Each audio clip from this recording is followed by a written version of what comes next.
वक्त अब आ गया है कि हम लोग इस बात पे सोचें और सहाफ़त को कुछ इस तरह से ढालें कि लोगों को इन अहम मुद्दों पर एजुकेशन मिले, एक पर्सपेक्टिव मिले। जिन मुद्दों पर उनको गलत राह पे डाला जाता है या भड़काया जाता है, उन मुद्दों पे एक नई रोशनी डालने की, एक क्रिएटिव रोशनी डालने की ज़रूरत है, जो कि उर्दू का सहाफ़ी किसी और सहाफ़ी की तरह कर सकता है। जैसा कि मैंने कहा कि हर सहाफ़ी एक बेयर फुट एजुकेशन वर्कर होना चाहिए। सहाफ़ी का मतलब है बेयर फुट एजुकेशन वर्कर। आपका काम सिर्फ खबर लिख के घर चले जाना नहीं है। आपने खबर लिखना है, उसको पहुंचाना है और उसके बाद एनालिसिस के ज़रिए, कमेंट के ज़रिए उसको समझाना है, पर्सपेक्टिव के ज़रिए।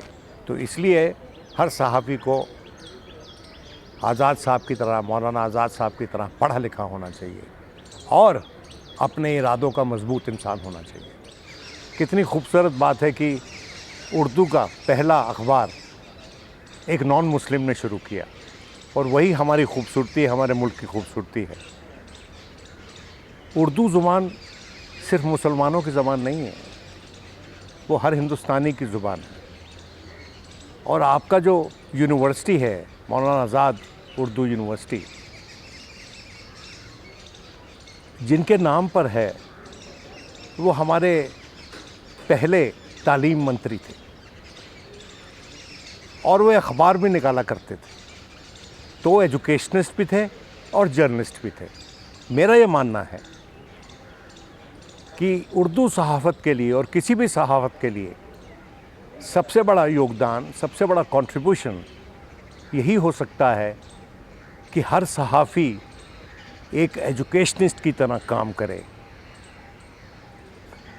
आज के दिन हमारा काम सिर्फ खबर पहुंचाना ही नहीं, खबर समझाना भी है।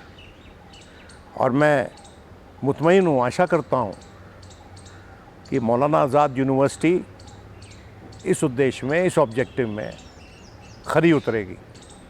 देखिए, जो उस ज़माने की उर्दू सहाफ़त थी, उस ज़माने के अखबार, पुराने अखबार होते थे, जैसा कि मौलाना आज़ाद साहब का अखबार था, उसका नाम था अल हिलाल, मेरा ख्याल, उनका जो अखबार का नाम था अल हिलाल। उस अखबार को आप देखें, मौलाना आज़ाद के अपने किरदार को आप देखें। वो एक रिलीजियस स्कॉलर था और उसमें एक वो लेवल ऑफ कॉन्शियसनेस थी, ये विज़न था उसमें कि वो सच की लड़ाई में बिना कुछ देखे शामिल होता था। जमात इस्लामी वाले उसको गलत नज़र से देखते थे, लेकिन वो अपनी बात पे अड़ा रहा और चलता रहा।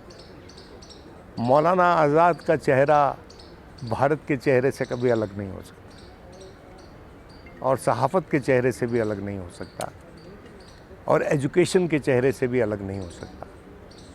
मौलाना आज़ाद इस बात के सिंबल हैं कि सहाफ़ी को पढ़ा लिखा होना बहुत ज़रूरी है और उसमें आप जैसी यूनिवर्सिटीज़ का किरदार जो होगा वो अहम भूमिका निभाएगा।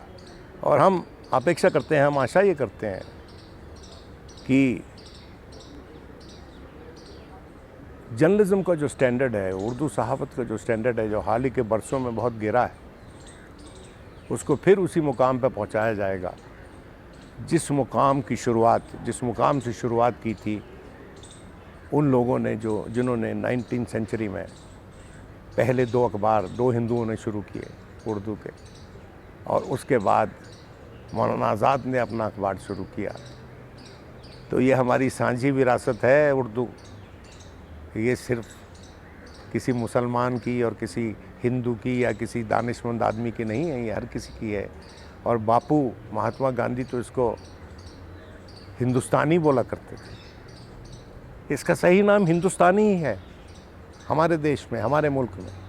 और मैं आपको बता दूं कि उर्दू का अदब जो हमारे यहाँ है वो हमारे हमसाया मुल्क में भी नहीं है वैसा उर्दू का अदब। तो उर्दू के अदब को बचाए रखिए, सियासत के अदब को बचाए रखिए और इंसानियत के अदब को बचाए रखिए।